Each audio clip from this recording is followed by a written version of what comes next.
Photo by Jae iStock.com. On a recent Friday afternoon, Diana Andrusova walked into the Halloween Megastore at Northeast 61st Street and Biscayne Boulevard.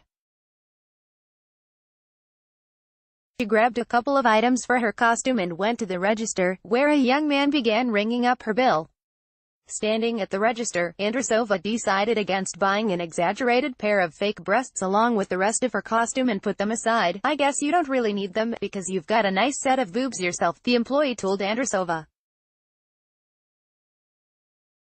"Are they natural?" Andrusova was stunned and embarrassed by the brazen remark about her body. She just wanted to get out of the store as fast as possible. She looked down and avoided making eye contact as he finished ringing up her items.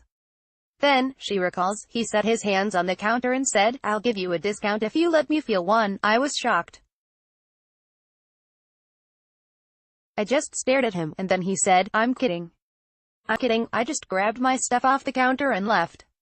I felt like my body wasn't my own." When he said that, I felt violated. I could feel his disgusting thoughts. Halloween Megastore's corporate office manager, Al Adams, acknowledges the exchange took place.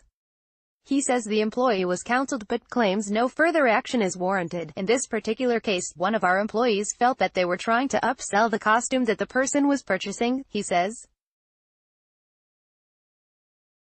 "They didn't think the manner in which they spoke was offensive. We explained that it was because nowadays all things can be considered offensive." In tears and shaken by what had just happened, Andrusova called a friend after stepping out of the store. The friend, who asked to be identified only by her first name, Olivia, was furious and felt protective of her friend. She says she called the store, and someone named Dave picked up.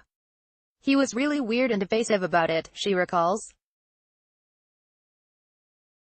"He asked how I knew she wasn't lying and what would I even want him to do about it anyway." Olivia says she asked to speak with someone else, but Dave told her that there was no one else she could speak to and that he was the manager.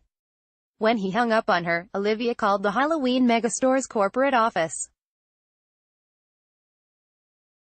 They were severely unprepared for anything like this and basically said, "Boys will be boys," and that it must have been a misunderstanding, Olivia recalls. Halloween Megastore has 11 locations in Florida, and 1 in Georgia, according to the company's website. Adams, the corporate office manager, acknowledges the firm has no sexual harassment policy.